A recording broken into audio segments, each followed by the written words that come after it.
ಅನನ್ಯ ಕೇಸ್ಗೆ ಟ್ವಿಸ್ಟ್ ಕೊಟ್ಟ ತಾಯಿ ಸುಜಾತ. ತಾನೇ ಸೃಷ್ಟಿಸಿದ ಸ್ಟೋರಿ ತಿರುವು ಮುರುವು, ಕ್ಷಣಕ್ಕೊಂದು ಹೇಳಿಕೆಯಿಂದ ಪ್ರಕರಣವೇ ಗೋಜಲು.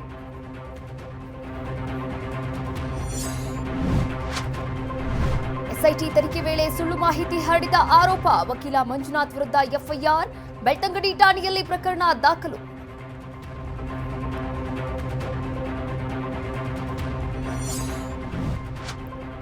ಕಾಂಗ್ರೆಸ್ ಶಾಸಕ ವೀರೇಂದ್ರ ಪಪ್ಪಿ ನಿವಾಸದ ಮೇಲೆ ರೇಡ್, ಸತತ 18 ಗಂಟೆ ಪರಿಶೀಲಿಸಿ ದಾಳಿ ಮುಗಿಸಿದ ಇಡಿ. ಚಳ್ಳಕೆರೆ ಮನೆಯಲ್ಲಿ ಕೆಲ ದಾಖಲೆ ವಶಕ್ಕೆ ಪಡೆದ ಟೀಮ್.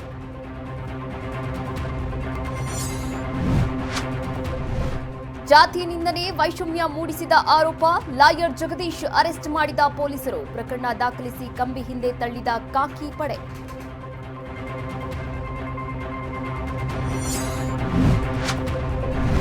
ಬೀದಿಗೆ ಬಂತು ಯಶ್ ಅಂಡ್ ದೀಪಿಕಾ ದಾಸ್ ಕುಟುಂಬ ಕಲಹ.